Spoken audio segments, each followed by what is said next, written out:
Praise Lord. जल्द से जल्दी आने वाला प्रभु यीशु मसीह की अति पवित्र नाम में सब पवित्र लोगों को मसीह बना देता हूँ। प्रभु की बड़ी दया है, प्रभु ने और भी एक अवसर हमें दिया कि हम प्रभु का वचन से कुछ बातों को सीखें। प्रभु का वचन सीखना कितना अच्छी बात है। हर एक दिन प्रभु का वचन सुनना, उसको समझना, उसको अमल करना, उसके द्वारा प्रभु को महिमा करना, ये हमारा कर्तव्य है। मैं बहुत प्रभु को धन्यवाद देता हूँ। प्रभु का ये जीवित वचन हमारा अपने भाषा में पहुँचाने के लिए प्रभु को बहुत बड़ा हमारे ऊपर अनुग्रह हुआ या दया हुआ। प्रभु ने हमारे ऊपर करुणा किया। नहीं तो प्रियो, आपको मालूम है आज से करीब 200 साल पहले ये बाइबल आपको हिंदी में नहीं मिलता है। आप सोचो, उस समय में बाइबल का बात जानना है तो आपको लैटिन भाषा नहीं तो ग्रीक भाषा नहीं तो इब्राय भाषा वगैरह जानना पड़ता। लेकिन अभी आप देखिए, प्रभु हमें अपनी भाषा में हमें ये वचन पहुंचाया, और ये वचन हमें जानना कितना जरूरी बात है, क्योंकि ये वचन के द्वारा प्रभु अपने आप को हमें प्रकट करके देता है। तो कल हम लोगों ने देख रहा था कि प्रभु का एक चेतावनी, उसमें मानव 3 दिन बात है, ये भी बात हमने कल देखा। एक बार और वो वचन पढ़ेंगे, यिर्मयाह उसका 9 अध्याय का 23 और 24 वचन। यहोवा यो कहता है, बुद्धिमान अपनी बुद्धि पर घमंड न करे, न वीर अपनी वीरता पर, न धनी अपने धन पर घमंड करे, परंतु जो घमंड करे वह इस बात पर घमंड करे कि वह मुझे जानता और समझता है कि मैं वही यहोवा हूँ जो पृथ्वी पर करुणा, न्याय और धर्म के काम करता है, क्योंकि मैं इन्हीं बातों से प्रसन्न रहता हूँ। देखा, यहाँ पर हमने कल हम वही बात को देख रहा था कि बुद्धि पर घमंड ना करे, अपनी बल पर घमंड ना करे और अपनी धन पर घमंड ना करे। देखिए, विरोधी आज बहुत से लोग, विश्वासी लोग भी ऐसे बातों पर घमंड करके प्रभु का दिल को दुख पहुंचाता है। प्रियो, हमें ये बात को जानना है।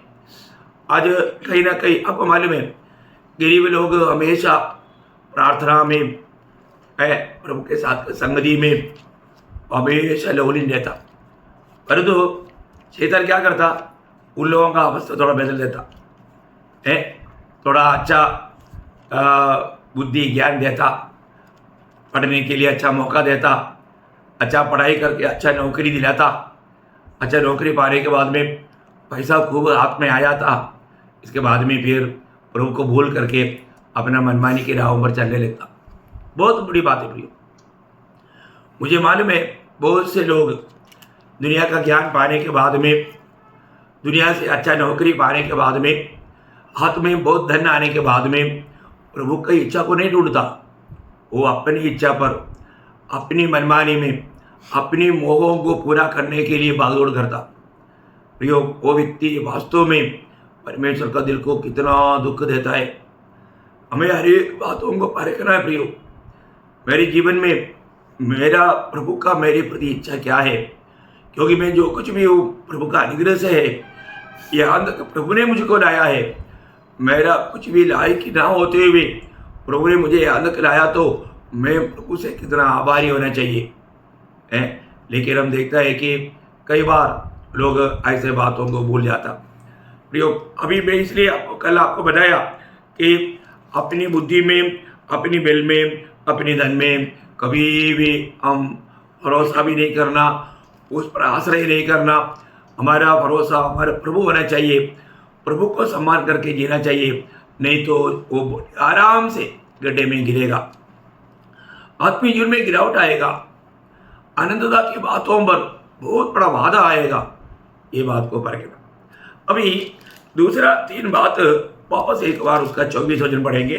परंतु जो घमंड करे, जो घमंड, अभी हमें घमंड करने के लिए विषय है क्या, आप घमंड करना, वही इस बात पर घमंड करे कि वह मुझे जानता और समझता है। देखो, प्रभु को जानता समझता, मैं मेरा प्रभु को जानता है क्या है? मेरा प्रभु को मैं जानता है क्या? मैं वो बात को समझता है क्या? आज भी बहुत लोग माना कहता है मैं प्रभु को जानता है, लेकिन नहीं जानता, क्योंकि अपना कामों में ऐसा दिखता नहीं है। इसलिए प्रभु बोलता है तुझे 3 बात पर घमंड करना है। क्या क्या बात है आगे? कि मैं वही यहोवा हूँ हाँ, जो पृथ्वी पर करुणा। देखा प्रभु की करुणा। प्रियो, आज का दिन अगर आपने खाना खाया तो प्रभु का करुणा है। प्रभु की करुणा नहीं है तो प्रभु की करुणा है। प्रभु हमें पालन पोषण कर रहा है। आपको क्या लगता है? आपका ताकत में है क्या? आपका नौकरी का ताकत है क्या? आपका धन का ताकत है क्या? आपका ज्ञान का ताकत में है क्या? कभी नहीं बोलना प्रियो है। अपने जीवन में रोज अगर हमें भोजन मिलता ना, ये जो भी आज आप श्वास लेता ना, हवा आप ये जो भी अनुभव कर रहा है ना, ये सब प्रभु का करुणा का है। प्रभु का करुणा है। प्रभु देखते बिना कुछ नहीं प्रियो है ना। एक्लेशियस में एक वचन है, आपको मैं याद दिलाना चाहता हूँ। एक्लेशियस 2 अध्याय का 25 वचन बहुत अनोखा एक वचन है। मतलब एक्लेशियस उसका 2 अध्याय उसका 25 वचन। क्योंकि खाने पीने और सुख भोगने में मुझसे अधिक समर्थ कौन है। एक्चुअली वो वचन ऐसे आना चाहिए कि ये खाना पीना तक मतलब प्रभु देता है। प्रभु देते बिना हम कैसा खाएगा, ऐसे आना चाहिए। 24 मनुष्य के लिए खाने पीने हाँ। और परिश्रम करते हुए अपने जीव को सुखी रखने के सिवाय और कुछ भी अच्छा नहीं। मैंने देखा कि यह भी परमेश्वर की ओर से मिलता है। परमेश्वर की ओर से मिलता। देखिए मलयालम में वो 25 वचन में इतना साफ है कि प्रभु देते बिना हम क्या खाएगा, हमें कौन खिलाता है प्रियो। ये दुनिया में जीने के लिए हमें खाना चाहिए ना, पानी चाहिए ना। कौन देता? प्रभु देता। प्रभु की करुणा, प्रभु की हम पर करुणा है प्रियो है। आज हमको रोज का खाना मिल रहा है। ये हमारा कोई परिश्रम का फल नहीं प्रियो। आपको मालूम है, जब एक सुंदर वचन है 104 भजन संहिता उसका 21 वचन, 104 का 21 वचन। जवान सिंह आहेर के लिए गरजते हैं हाँ। और ईश्वर से अपना आहार मांगते हैं। देखा, बूढ़ा सिंह नहीं, जवान सिंह। जवान सिंह कितना ताकतवान है। वो मैं अपनी ताकत में मैं मानव शिकार को ढूंढ कर पा करके खाऊंगा, ऐसा बोल नहीं सकता। वो कितना भी ढूंढेगा तो भी मिलेगा नहीं। अरे जंगल की राजा शेर को भी कौन खिलाता? प्रभु खिलाता प्रियो, प्रभु खिलाता है। अभी आप देखो, कोई भी व्यक्ति प्रभु देते बिना राजा हो प्रजा हो खा नहीं सकता है ना। उसी अध्याय का 27-28 इन सबको हाँ। तेरा ही आसरा है हाँ। कि तू उनका आहार समय पर दिया करे। देखा, प्रभु ही सहारा है, वो समय पर ही देता है और तू उन्हें देता है, हाँ। वे चुन लेते हैं। हाँ। तू अपनी मुट्ठी खोलता है हाँ। और वे उत्तम पदार्थों से तृप्त होते हैं। देखा प्रियो है। हमें उत्तम पदार्थों से रोज प्रभु हमें तृप्त कर रहा है प्रियो, तृप्त कर रहा है। अनमोल बात है, अनमोल बात है ना। जब 147 भजन संहिता उसका 9 वचन पढ़ना, 147 का 9। वह पशुओं को और कौवे के बच्चों को जो पुकारते हैं आहार देता है। देखा, हरेक जीव जंतु को, पशुओं को, रोने वाला कौवा का बच्चे को है। योग एक सवाल पूछता है, योग का किताब आप पढ़ेगा ना, बहुत अचंभा लगेगा। योग पूछता है, योग 38 का 41, योग 38 अध्याय का 41। फिर जब कौवे के बच्चे हाँ। परमेश्वर की दुहाई देते हुए हाँ। निराहार उड़ते फिरते हैं, हाँ। तब उनका आहार कौन देता है? कौन देता है? कौन देता उसको? प्रभु। आप देखो, कौवा को कोई ख्याल नहीं करता। लोग कोई पालता है ना, कई चिड़ियों को पालता है, लेकिन कौवा को कोई पालते हुए मैंने देखा नहीं। आप देखो, कौवा सबका इनकारा हुआ है क्योंकि उसमें कोई सुंदरता नहीं। और जो स्वर्ग के लिए वो भी सुंदर है, स्वर्ग का परमेश्वर उसका भी ख्याल करता रोने वाला कौवा का बच्चों को भी समय पर भोजन दे करके उसको बैठाता। आप बताओ प्रिय, ये प्रभु का करुणा है, ये प्रभु की दया है। मैं आपको बोलता हूँ, जब 136 भजन संहिता उसका 25 वचन पढ़ना, 136 का 25 वचन। वह सब प्राणियों का आहार देता है, देखा, सब प्राणियों को आहार देता है, उसकी करुणा सदा की है। देखा, सब प्राणियों को वो आहार देता है। हमको रोज आहार कौन देता? प्रभु देता। क्यों देता? क्योंकि वो करुणामय है, करुणामय है। उसकी करुणा यदि नहीं होता, उसका 17 वचन पढ़ना, 17 वचन। उसने बड़े बड़े राजा मारे, हाँ। उसकी करुणा सदा की है। नहीं सॉरी, मतलब 145 वचन संहिता का, 145 वचन संहिता का 17 वचन। यहोवा अपनी सब गति में धर्मी हाँ। और अपने सब कामों में करुणामय है। देखा, हरेक गति में धर्मी हो, वो हरेक बात बहुत धर्म से काम करता। प्रभु की करुणा, प्रभु की धर्म और प्रभु की न्याय। आपको मालूम है, प्रभु का न्याय के बारे में एक बार नबूकदनेस्सर ने गवाही दिया।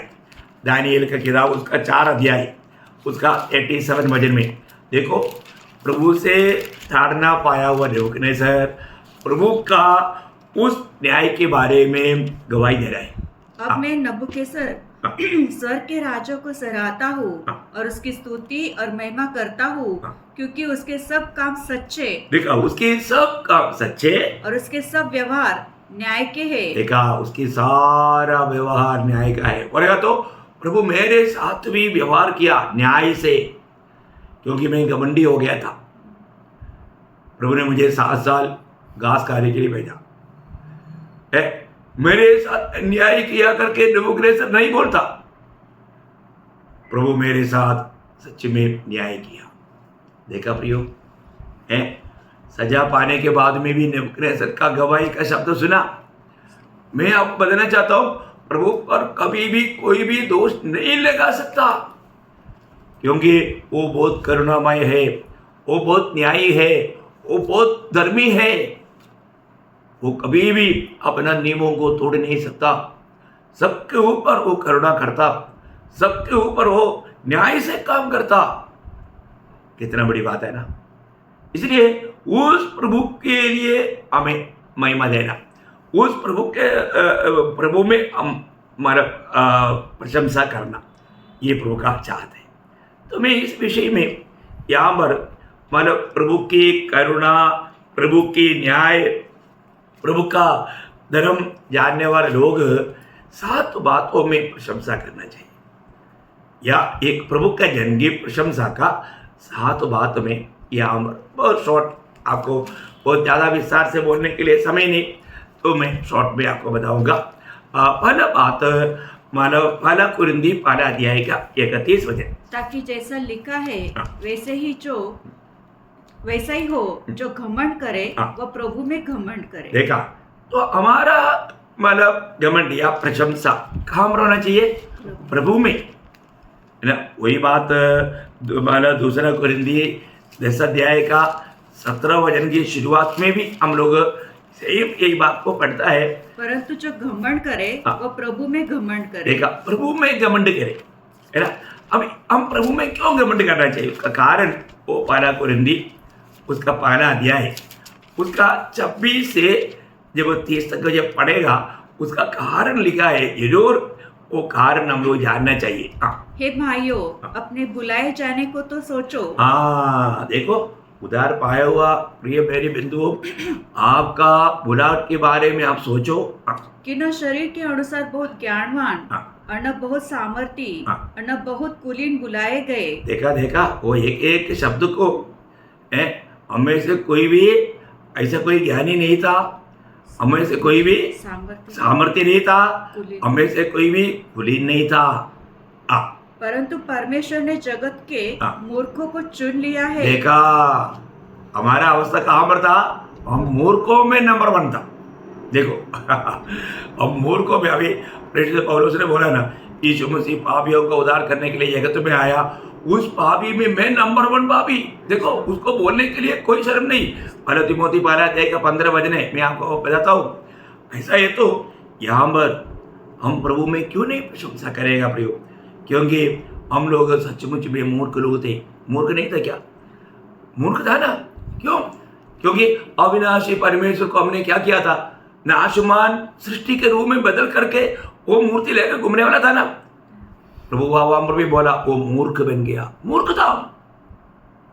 आप कितने एजुकेटेड हो नहीं विषय, और तो आप आज भी आप देखते हैं ना सुंड वाले का उसमें कितना डॉक्टर इंजीनियर बड़े बड़े विद्वान लोग दंड कंधे पर लेकर के पानी में डुबाता है।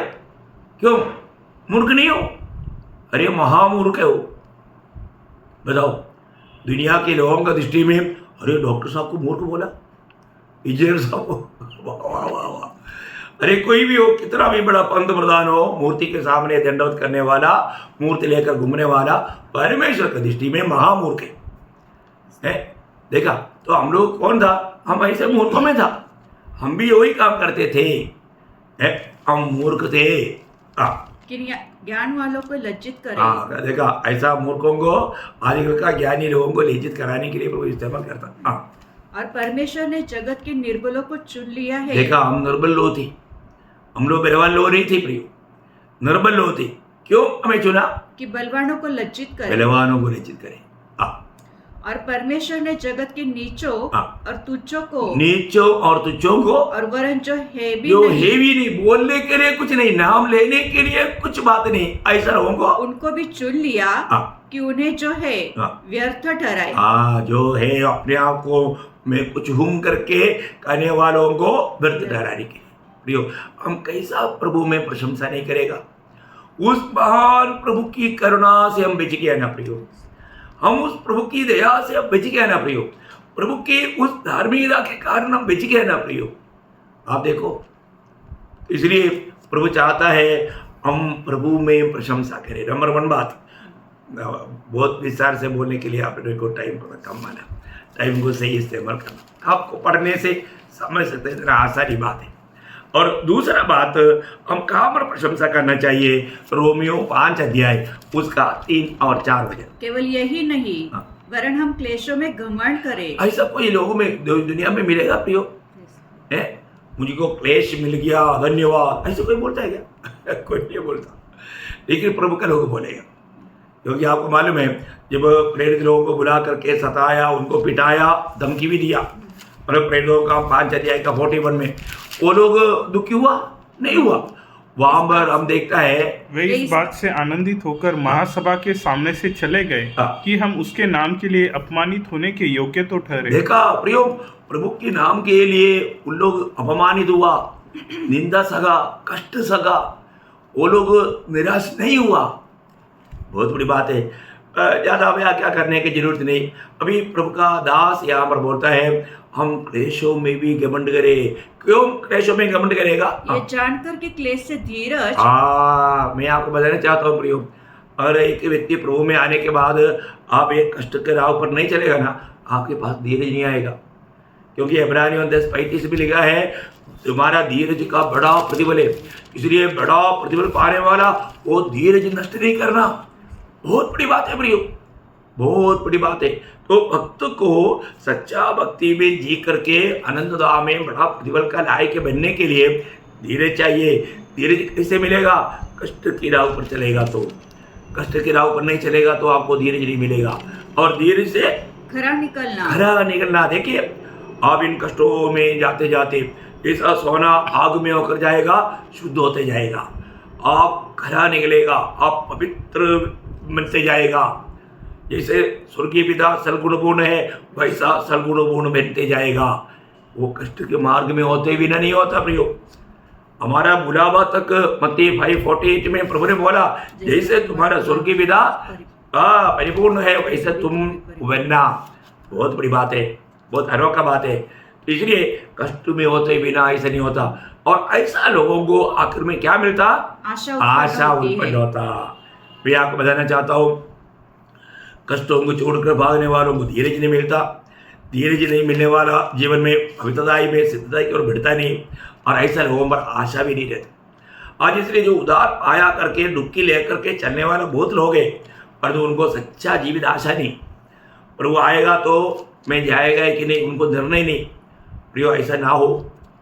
आप वास्तव में उधार पाया है तो जीवन का मार्ग कैसा मार्ग है? वो विशाल मार्ग नहीं, सकरा मार्ग है। मत्ती 7:13-14 में हम पढ़ता है ना, वो सकरा मार्ग है, जीवन का मार्ग। उसको पाने वाला बहुत थोड़े। बहुत थोड़े। देखा, वो थोड़े में मैं भी एक ही नहीं, ये बात को यकीन करो। इसलिए ऐसा लोग ही कष्टों में प्रशंसा कर सकता, दुनिया का खुशियों में नहीं। प्रियो, प्रभु के खातिर कष्ट सहना, यीशु मसीह के लिए कष्ट सहना, वो एक बहुत बड़ा, एक हमारे लिए एक बड़ा पदवी है। ये जीवन में ऐसा लोग ये दर्शन पाना प्रियो, तो ऐसा लोग, सच्चा मसीह लोग कष्टों में भी घमंड करता, प्रशंसा करता, तारीफ करता, आनंदित होता। और तीसरी बात हम देखता है कि मानो गलातियों 6 उसका 14 वचन में पौलुस बोलता है, मैं मसीह की क्रूस पर घमंड करता हूँ। देखिए, पर ऐसा ना हो कि मैं अन्य किसी बात का घमंड करूं, केवल हमारे प्रभु यीशु मसीह के क्रूस का। देखा, यीशु मसीह के क्रूस का खूबी क्या है? जिसके द्वारा संसार मेरी दृष्टि में और मैं संसार की दृष्टि में क्रूस पर चढ़ाया गया हूँ। प्रियो, ये बात को भी जानना प्रियो, है ना। मसीह में आने के बाद में हम संसार से अलग केवल हो गए। यीशु मसीह ने बोला, जैसा मैं संसार का नहीं, वे भी संसार का नहीं। प्रभु के चुने हुए लोग संसार का नहीं प्रियो, संसार का रीति नहीं अपनाना प्रियो। संसार के लोगों को कब खुशी मिलता? कोई त्योहार आता है ना, त्योहार आने के टाइम पर उनको खुशी मिलता। आजकल कई विश्वासी लोगों को भी, जाति के लोगों को मिलने वाला छुट्टी उनको भी खुशी बनाने का बन गया। आप देखो प्रियो, प्रभु का दिल को वो लोग तोड़ रहा है, प्रभु का प्रेम को वो लोग इस दुनिया का कचरादारी में डाल रहा है। प्रियो, मैं आपको बहुत नम्र विनती करता हूँ, किसी को बुरा ना लगे। और आज लोग, प्रभु के लोग छुट्टी मिलने के टाइम पर मैं अभी प्रभु को उपस्थिति में समय बिताऊंगा, मैं उपवास करूंगा, मंडली में भी सब मंडली मिलकर के प्रभु का गौरव करेंगे, ऐसा पद्धति तैयार करता। और तो आजकल बहुत लोगों का ऐसा सोचे कि मैं अभी छुट्टी आ रहा है, हम कहाँ पिकनिक जाए। देखो, ये विचार, एक संसारी विचार आपका अभी तक मरा नहीं। आपको क्रूस एक प्रशंसा का विषय नहीं। कितना दुखदायक बात है। प्रभु के साथ समय बिताने के लिए लोग नहीं चाहते। अभी यहाँ पर पौलुस बोलता है, ये क्रूस ने क्या किया? मुझे दुनिया से, दुनियादारी से अलग किया। प्रियो, वो एक आलिशान जीवन बिता सकता था, लेकिन वो क्रूस का भेद जब जाना, मुझे उस क्रूस ने बचा लिया और मैं क्रूस, यीशु मसीह के साथ क्रूस पर चढ़ाया गया। आपका उद्धार हुआ तो आप ये जानना प्रियो, आप भी खत्म हो गया, आपका पुराना मनुष्य खत्म हो गया। पुराना मनुष्य दुनिया से मिला हुआ था और वो क्रूस पर खत्म। मैं मसीह के साथ सूली पर चढ़ाया गया करके बहुत लोगों को मालूम नहीं। अभी भी मैं मेरा खुशियों के लिए दुनिया का रीति में चलता। प्रियो, याकूब 4:4 में याकूब क्या बोलता मालूम है? ये व्यभिचारिणियों है, ये संसार के साथ का खुशी, संसार के साथ का मित्रता परमेश्वर से भयरे है ना। यूहन्ना क्या बोलता? पहले यूहन्ना 2:15 में है, संसार से और संसार की वस्तुओं से तुम वस्तु से प्रेम न रखो। यदि कोई संसार से प्रेम रखता है तो उसमें पिता का प्रेम नहीं है। आप पर को भी, अब यार आपको संसार का बात अगर अच्छा लगता है तो इसका मतलब आप पिता का प्रेम से आप वंचित है। आप पिता का प्रेम को तुच्छ कर दिया प्रियो। आप सोचो, है ना। दूसरा तिमोथी 4:10 में मतलब देमास के बारे में प्रभु का दास पौलुस ने बोला ना, देमास संसार को प्यार करके, क्योंकि देमास ने इस संसार को प्रिय जानकर मुझे छोड़ दिया और थिस्सलुनीके को चला गया। कितना भयंकर बात है ना। आज बहुत लोग हैं, उनको संसार चाहिए, चाहे तो संगति भी छोड़ देगा, प्रभु को भी छोड़ देगा। कितना दुख भरा बात है। आप ये जो करता है अच्छा करता है क्या? प्रभु के साथ विश्वास योग्य है? प्रभु अपनी बातों में आनंदित है। प्रभु की महिमा हो रहा है क्या? हमारे जीवन को दूसरा लोगों के लिए हम कितना आदर्श बनना चाहिए। प्रियो, अगर हम एक आत्मिक जन है तो हम ये संसार से अलग है। प्रियो, संसार का रीति में, जातियों का रीति में हमें नहीं चलना। प्रभु का जीवन का मार्ग पर चलना, अपने आप को इनकार करके सूर्य लेकर चलना बहुत बड़ी बात है। यहाँ पर पौलुस का आनंद, पौलुस की प्रशंसा सूर्य था। वो संसार की बातों पर नहीं गया। प्रियो, वो तो कैदी होकर के जेल में मतलब जीवन बिता रहे हैं, तभी भी वो पत्र लिख रहा है। इसलिए बिंदी ग्रह का पत्र बोल के 4 पत्रियां, मूल्यवान पत्रियां हमको मिला। एफिसियो, फिलिपियो, कोलोसियो, फिलेमोन, ये 4 महान गहरा बात। देखो, ऐसा टाइम पर भी वो प्रभु के साथ, प्रभु में था वो है। आप देखो प्रियो, बहुत मनोहर बात है। आज हमारा प्रशंसा कहाँ पर है? सूर्य हमारा प्रशंसा है क्या? अपन ये दुनिया का, दुनियादारी की बातों को त्यज करके प्रभु की बातों के पीछे है क्या? पर को प्रियो, ये वचन सुनने के टाइम पर आपका दिल क्या गवाही देता है? आप एक ओपन हार्ट के साथ ये वचन सुनो।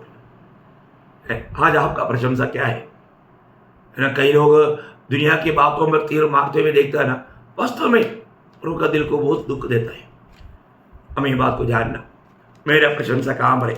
और चौथी बात, रोमियो 5 अध्याय उसका दूसरा वचन का आखिरी भाग में प्रभु की उस महिमा में, परमेश्वर की महिमा की आशा पर घमंड करे। हाँ, प्रभु की महिमा की आशा पर घमंड करे। देखा, मतलब प्रभु की महिमा, हमारा प्रभु महिमा में आएगा। उस समय में प्रभु का वचन कहता है हम भी वो महिमा पाएगा। क्यों? क्योंकि जैसा वो है वैसे हम उसको देखेगा, है ना। जब पहला यूहन्ना 3 अध्याय उसका दूसरा वचन में यूहन्ना कैसा बोलता है? पहला यूहन्ना 3:2। हे प्रियो, अब हम परमेश्वर की संतान हैं और अभी तक ये प्रकट नहीं हुआ कि हम क्या कुछ होंगे। इतना जानते हैं कि जब वो प्रकट होगा तो हम उसके समान होंगे, क्योंकि उसको वैसा ही देखेंगे जैसा वह है। कितना अनोखा, जैसा वो है वैसे हम देखेगा। प्रभु के आगमन में हमारा ये दीनी शरीर का क्या होगा? फिलिपियों का पत्री में 3 अध्याय का 21 वचन हमारा पढ़ने के टाइम पर बहुत बार इतना आनंद और महान होता है प्रियो। कितना अनोखा वचन है वो। वह अपनी शक्ति के उस प्रभाव के अनुसार जिसके द्वारा वह सब वस्तुओं को अपने वश में कर सकता है, हमारी दीनहीन देह का रूप बदलकर अपनी महिमा की देह के अनुकूल बना देगा। देखा, अपना दीनहीन शरीर का ये अवस्था बदलेगा, महिमा का शरीर में हम बदल जाएगा। कितना बड़ी बात है। हमारा प्रभु हमारे लिए आएगा प्रियो। हमें उस बातों का आशा में हम प्रशंसा करना चाहिए, क्योंकि ये तकलीफ से छुटकारा पाकर महिमा के शरीर के साथ में सदैव प्रभु के साथ रहेगा। कितना अनोखा बात है। ओह, वास्तव में ऐसे बातों के बारे में बोलने के लिए जाएगा तो बारे में रुक नहीं सकता। इतना बड़ी बात है ना उसके अंदर। आप सोचो, आपको इन भजनों में आपको आनंद मिल रहा है ना। और 5वीं बात, भजन संगीता उसका 9 अध्याय उसका 14 वचन का भी पाठ। भजन संगीता उसका 9 अध्याय उसका 14 वचन का भी पाठ, उसका उद्धार में आनंद और तेरे किए हुए उद्धार से मगन हो। मतलब प्रभु का किया हुआ उद्धार में मगन, उसकी प्रशंसा। प्रियो, आज हमें उस उद्धार का आनंद है, उद्धार का खुशी है, मुड़ते रहना चाहिए। वो हमारा प्रशंसा है, क्योंकि प्रभु का अनुग्रह से मेरा उद्धार हुआ, मेरे कामों से नहीं। प्रभु ने मेरा उद्धार किया करके कितने लोगों को आप गवाही देता है। उसके लिए आपके पास समय है जिस काम के लिए प्रभु ने हमको बुलाया, अलग किया। प्रियो, ये उद्धार का बात पर हम दूसरे को बताता नहीं है, और कोई बात पर हम खुशी मनाएगा तो प्रभु का दिल को कितना दुख है प्रियो, है ना। एक बार मतलब 6 लोग जा करके दुष्ट आत्माओं को भी निकाला, बहुत बड़ा चमत्कार हुआ, वो लोग खुशी से वापस आया। प्रभु ने बोला ऐसे बातों पर खुशी मत मनाओ। फिर कहाँ पर खुशी मनाने के लिए बोला? लूका 10:20 में, तो भी इससे आनंदित मत हो कि आत्मा तुम्हारे वश में है, परंतु इस बात से आनंदित हो कि तुम्हारे नाम स्वर्ग पर लिखे हैं। बोले का अर्थ तुम्हारा नाम जीवन का किताब में लिखा, स्वर्ग में तुम्हारा नाम मेमने की किताब में लिखा। प्रियो, आपने उद्धार पाया, उस उद्धार की बातों पर हमें प्रशंसा करना। प्रभु के अनुग्रह से मेरा उद्धार हुआ, मेरा कोई भले कामों के कारण नहीं। क्योंकि हम उद्धार कैसे पाया? अच्छा काम करके पाया क्या? नहीं। एफेसियों में लिखा है, एफेसियों 2 अध्याय का 8-9 वचन, क्योंकि विश्वास के द्वारा अनुग्रह से तुम्हारा उद्धार हुआ है, हाँ। और यह तुम्हारी ओर से नहीं, हाँ। वरन परमेश्वर का दान है। देखा, परमेश्वर का दान है।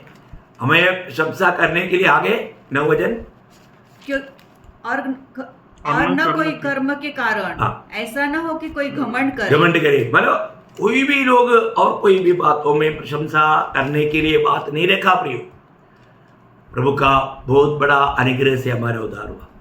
इसमें हमें कितना आनंद और मगन रहना। आज वो उद्धार का खुशी आप में कार्य करता है क्या? और छठवीं बात, हमें प्रशंसा करने वाला बात 2 कुरिन्थी 12 अध्याय उसका 9-10 वचन है।